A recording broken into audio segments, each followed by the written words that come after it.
আসসালামু আলাইকুম। আজকে হচ্ছে কোয়েল পাখি আনবো। আমি আজকে 30টা কোয়েল পাখি আনবো, যেটা আমার কেনা হয়েছে। এখন আমরা সেই কোয়েল পাখিগুলো আনতে যাব। তাই সকাল সকাল রেডি হয়ে রওনা দিলাম বোনের বাড়ির উদ্দেশ্যে। বোনের বাড়ি গিয়ে দুপুরে ছিলাম এবং বিকালবেলা কোয়েল পাখিগুলো নিয়ে আবার বাড়ির দিকে রওনা হলাম। এই কোয়েল পাখিগুলো আনার সময় খাঁচার ভিতর থেকেই ডিম দেওয়া শুরু করেছে।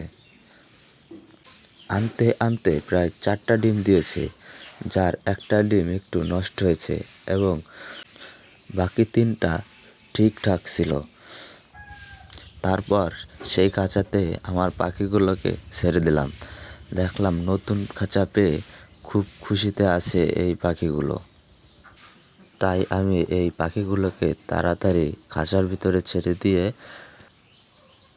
খাঁচার পাশে যে পাইপ লাগানো হয়েছে খাবারের জন্য, সেখানে খাবার দিয়ে দিলাম এবং পানির জন্য ভিতরে লাগানো হয়েছে সেখানে পানি দিয়ে দিলাম।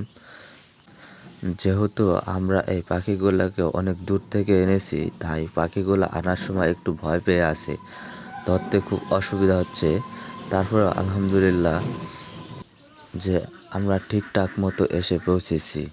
তো বাড়ি এসে ডিমগুলোকে ঠিকঠাক চেক করে পাখির খাঁচা লাগিয়ে দিলাম, যাতে এরা সুন্দরভাবে থাকতে পারে।